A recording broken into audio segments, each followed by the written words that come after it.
Hey, bye. Tom's here. This is a bad situation. It's absolutely crappy, and I have had literally 2 people only stop by. There's been a lot of people driven by. They were very nice, and you know, they can't really help me, but at least someone did stop by and see if we're okay. Let me show you what we're dealing with here, and try to show you how we have a solution to this crappy situation we're in. So currently what happened was my water pump on the truck and everything, I was driving, I heard what was a belt squealing noise, and I'm like, oh crap, and I could smell it, so I'm like, I knew exactly what it was. And then I pulled up here as quick as I could. It probably happened about a quarter mile back that way, and then the first thing I could do, I found this little gravel road right here, and we are in the middle of fields, just about 20 miles south of Tupelo, Mississippi. Beautiful area. That's actually one of my favorite areas of the drive right here if there's ever a big storm.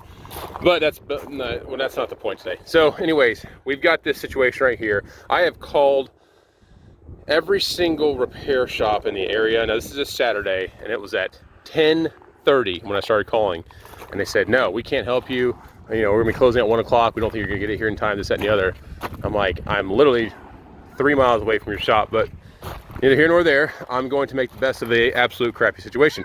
So I've got the kids and the dogs. I got 2 of the kids and the dog underneath the trailer.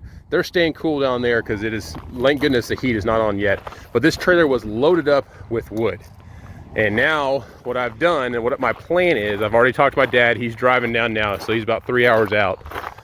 But what we've done, I've got the ramps down. I measured out what my tire spacing is on the truck and everything. Thank goodness. Now I've got 1 extra board there, and I'll have to move some stuff around. We're gonna go ahead and drive the truck up on this as soon as my dad gets here. I can't run it long. I can run it enough to disconnect it, let it cool down for a bit and everything, and then get it prepped on the backside here. And then I'll wait till my dad gets here, hook it up, and then we'll load up the truck onto the trailer and continue northbound. Because I talked to even the Dodge dealership right up the road and everything. They're like, oh, yeah, we'd love to help you, but we're 40 cars deep, so we won't be able to help you for about 2 weeks. I'm like, well, that doesn't help me on day 1 of our vacation. Not at all. Okay, so I've done my measurements. The center section here is at 8 inches. I have 8 inches on the rear differential, the lowest point. So I'm hoping that there's a little squeeze room in there. I think it'll work. Even if it does touch and push it forward, I'm not too worried about that. I mean, I just want to get the dang thing on there. But we got our spacing, I think, done out well. And all I have to do is thread the needle. How hard could that be? Well, now we just got to wait for a while. But, you know, hey, make the best of a absolutely, hands down, crappy situation. First day of vacation. But it's okay. It's how we roll, yo. It's how we roll. So, I'm not going to say the truck let me down. I'm going to say the water pump let me down. That damn water pump. So, yeah. We'll be waiting. So, to stay cool, we're just chilling out underneath the trailer here. So we got Daniel, Evie, Annie, myself, and yeah, having a grand old time. Okay, truck is disconnected. Went ahead and moved it back to the back here. The whole time the belt was squealing. So, I mean, literally it took me like 40-ish seconds to get back here and kind of lined up, rough centered, waiting for my dad to get here. But I think what the issue is, I think the water pump itself has failed, because I believe that belt is just slipping on that water pump. I can't get any movement out of that with my hand right now, and it was just smoking hot. So I'm pretty sure that that belt is gonna be trashed here in a second. But I've got to keep it on there because I want to keep power steering, just to make sure if I have to do any fine tuning. I am going to take the side pieces of wood off because I only have like 1 shot, so don't screw it up. But my dad's about 20 miles out now. Kids and I are still having fun, just chilling out underneath the trailer and making the best of the situation we're in.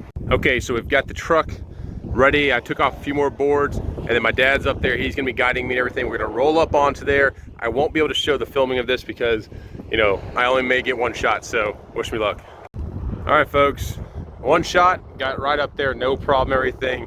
My dad to the rescue. He was actually fishing a tournament today on New Johnsonville up in Kentucky Lake and everything. I called him around, I guess 12. He got off the water by 12:30. He got back to the house by about 1:20 or so, and then made it down here. So I do appreciate that. That was pretty awesome. But we're loaded up. Everything's secured. We got all the boards back in there. Thank goodness I didn't do what I was going to do beforehand. I've got plenty of room on this side. We got quite a few boards here, and I got kind of tight on this side. So I'm glad that we did what we did. So we took those boards off and then did the smart thing. Gotta get my chalks out. But on that, yeah, it was an adventure. And oh, I just see I gotta put my hood down. That would be really the icing on the cake if the hood popped up while I'm driving. So we lock the hood down, we'll get back on the road and hopefully be done with this. Okay, everybody, I have now completed the repairs. I was gonna take it to my buddy's shop, but I actually decided to do it myself because I wasn't gonna let this thing beat me. Now, we did change out the belt, of course. It's always a good idea once you're doing this. Here is the failed water pump. Look at that. Missing one blade. So what caused this though is there is play in there. The bearing just failed on it. So bearing failed.